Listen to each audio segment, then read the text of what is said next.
بسم الله الرحمن الرحيم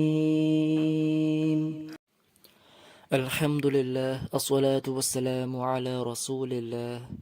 আমাদের পড়া শুরু হয়ে গেছিল। সূরা ফাতিহা থেকে ফালাক পর্যন্ত পড়ানো হয়ে গেছে। আজকের ইনশাআল্লাহ সূরা ইখলাস কুল হুয়াল্লাহু আহাদ সূরাটা পড়া স্টার্ট করব। তাহলে পড়াটা শুরু করা যাক। আউযু বিল্লাহি মিনাশ শাইতানির রাজীম। বিসমিল্লাহির রহমানির রহিম। কফ লাম পেশ, লামে সাকিন আছে, লাম যুক্ত হচ্ছে। কফ লাম পেশ কুল, হা পেশ হু। ওয়াও লাম জবর, লামে তশদিদ আছে, লাম যুক্ত হচ্ছে। ওয়াও লাম জবর ওয়াল, হু ওয়াল, হুয়াল। লাম খারে যাবে লা হয়, কিন্তু এখানে ল হবে। কারণ এটা হচ্ছে আল্লাহ কথার লাম। সব নুরানি কায়দায় পড়িয়েছিলাম। আল্লাহ কথার লাম যার সঙ্গে যুক্ত হচ্ছে সেখানে জবর হলে বা পেশ হলে এটা ল হয়, জের হলে লা হয়। তো এখানে জবর আছে, তো এটা ল হবে।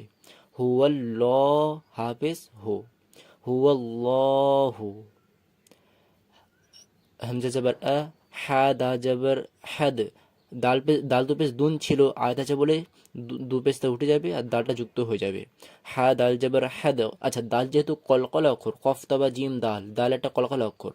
তার জন্য অর্থাৎ যখনই কলকলা অক্ষর কারোর সঙ্গে যুক্ত হয় তখন সেখানে কলকলা করতে হয়। অর্থাৎ হাদ, দালটা যেমনি করেছে এটা হচ্ছে কলকলা। আহাদ, তো এখানে কলকলা হবে। আহাদ। কুল হুয়াল্লাহু আহাদ। কুল হুয়াল্লাহু আহাদ। আচ্ছা, অনেকজন হু আল বলে, হু আল্লাহ, হু আল্লাহ, এখানে তো ওয়াও আছে, তো ওয়াল হবে, ঠিক আছে। হুয়াল্লাহু। কুল হুয়াল্লাহু আহাদ। কুল হুয়াল্লাহু আহাদ। ঠিক আছে। আলিফ, তারপরে আলিফ লাম জবর হামজা, লাম জবর আল, লাম খারে জবর ল। এই তো লাম যুক্ত হচ্ছে, আল্লাহ কথা লাম যুক্ত হচ্ছে, জবর আছে, তো ল হবে এটা। আল্লাহ। হা সদ পেশ, এটা সদ আছে, সদের তশদিদ আছে বলে সদটা যুক্ত হচ্ছে হায়ের সঙ্গে। হা সদ পেশ হুস। আল্লাহুস। সদ জবর স। মিম দাল জবর মদ, দালে আবার পেশ আছে কিন্তু পেশটা উঠে যাবে আয়াত আছে বলে, অর্থাৎ দালটা যুক্ত হয়ে যাবে। মিম দাল জবর মদ হয়, কিন্তু এই দাল যেহেতু একটা কলকলা অক্ষর তাই কলকলা দেব, মদ এর মতো কলকলা দেব। সমাদ। আল্লাহু সমাদ। আল্লাহু সমাদ। লাম মিম জবর লম, মিমে সাকিন আছে, তা যুক্ত হলো লম। ইয়া জবর ইয়া, লাম দাল যে লিদ, কলকলা হবে, যুক্ত হচ্ছে দালটা। ইয়ালিদ। লম ইয়ালিদ। ওয়াও জবর ওয়া, লাম মিম জবর লম, ওয়ালম। ইয়া ওয়াও পেশ ইউ, টান হয়, ঠিক আছে। ওয়াও যুক্ত হচ্ছে, পেশ আছে, টান হয়। ইয়া ওয়াও পেশ ইউ, একেল টান যাবে। লাম দাল জবর লদ, ইউ লদ। আমি বলেছিলাম আয়াতের আগের অক্ষরে জবর জের পেশ, দু জবর দু জের দু পেশ এসব উঠে যায়, সাকিন তশদিদ কখনো ওঠে না, এটা মাথায় রাখবেন, ঠিক আছে। ইভেন জবর জের পেশ উঠে সেটা আবার সাকিন হয়ে যায়, তাই জন্য তো যুক্ত হয়। দালটা যুক্ত হয় হলো কেন, দালে পেশটা উঠে গেল আর সাকিন এসে গেল, তাই জন্য দাল যুক্ত হলো। তো সাকিন আরও এসে যায়, তো যাই হোক, সাকিন তাসদিদ কখনো ওঠে ওঠে না, এটা মাথায় রাখবেন। তো এখানে সাকিন সাকিনই থাকবে, তো দাল যুক্ত হবে। লাম দাল যাবে লদ। আচ্ছা, দাল যেহেতু আবার কলকলা অক্ষর, কলকলা অক্ষর, তার জন্য কলকলা দিচ্ছি, লদ ইউ লদ। ওয়ালাম ইউ লদ। লম ইয়ালিদ। ওয়ালাম ইউলাদ। লাম ইয়ালিদ। ওয়ালাম ইউলাদ। টান এখানে আছে, তাই এখানে দিচ্ছি। যেখানে টান আছে সেখানে দেবো, যেখানে নেই সেখানে একটুও দেবো না, ঠিক আছে। আচ্ছা, এখানে নেই লাম আলিফ আছে, এটা আয়াত কুফির কাজ অনেকটা প্রায় আয়াতের মতো, থামার কাজ। কিন্তু যেহেতু লাম আলিফ আছে, তো লাম আলিফের কাজ হচ্ছে যেখানে থামা যাবে না, এখানে টানা পড়ে যেতে হবে, লাম আলিফের কাজ। তো এখানে আমরা লাম আলিফের কাজকে ফলো করব, ঠিক আছে। লাম আলিফ মাসিন থাকলে তারই কাজকে প্রাধান্য দেব। তো এখানে লাম আলিফ আছে মানে টানা পড়ে যাব। লাম ইয়ালিদ ওয়ালাম ইউলাদ, টান আছে এখানে।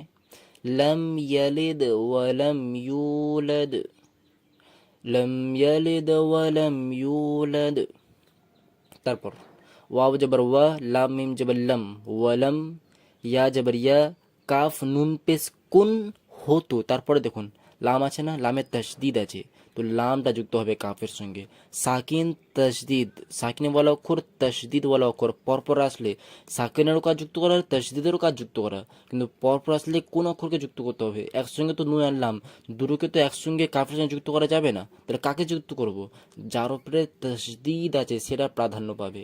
তো লাম যুক্ত হবে কাফের সঙ্গে, নুনটা তাহলে কোনো কাজ হবে না নুনের। কাফ লাম পেশ, কুল লাম জবল্লা, ইয়া কুল্লা হা উল্টো পেশ, হু একের টান যায়, ইয়া কুল্লাহু, ওয়ালাম ইয়াকুল্লাহু, কাফ পেশ কু, ফা পেশ ফু, ওয়াও দু জবর ওয়ান, কুফু ওয়ান, ওয়ালাম ইয়াকুল্লাহু কুফুওয়ান, হামজা জবর আ, হা দাল জবর হাদ, আহাদ। এই তো আবার সেম কেস আয়াত আছে, দু জবর দু পেশ উঠে গিয়ে দাল যুক্ত হয়ে যাবে, আহাদ। ওয়ালাম ইয়াকুল্লাহু, টান দেবে এক আলিফ ফেলে বেশি দেবো না, আর এক আলিফ ফেলে কমও দেবো না।